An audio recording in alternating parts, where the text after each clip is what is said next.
मल्लिकार्जुन खड़गे जी ने कहा है कि देश में बैलेट पेपर से चुनाव कराया जाए। जी बिल्कुल, खड़गे साहब ने, श्री राहुल गांधी जी ने सही कहा। आप मुझे बताइए, अगर पूरा देश ये चाहता है कागज से चुनाव हो, तो बीजेपी को इस पर क्या एतराज है? ये कोई बीजेपी या कांग्रेस का मुद्दा तो है नहीं, ये तो निष्पक्ष चुनाव का मुद्दा है। तो अगर बैलेट से चुनाव हो जाएगा तो बीजेपी को डर क्यों लगता है? कागज के पे अगर लोग अपनी वोट डाल देंगे और वो गिन ली जाएगी, जो 135 देशों में हो रहा है और वर्षों से हमारे देश में होता आया 70 साल तक, तो इसमें गुरेज ही क्या है?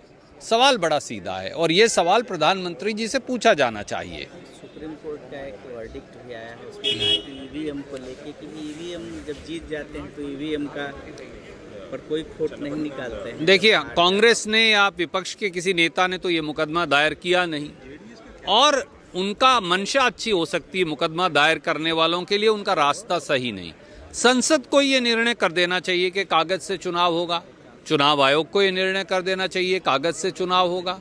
क्यों नहीं हो रहा? और क्यों वीवीपैट, अगर आपने 4000 करोड़ रुपया लाके लगाई तो उस वीवीपैट की गिनती कर लें, उसकी गिनती भी नहीं होती। 5 ही की क्यों हो रही है, 500 की क्यों नहीं हो रही, इसका भी कोई जवाब नहीं है। इसलिए प्रजातंत्र की शुचिता के लिए आवश्यक है कि चुनाव हो, कागज से चुनाव हो और लोगों की मनमर्जी से चुनाव हो, बस।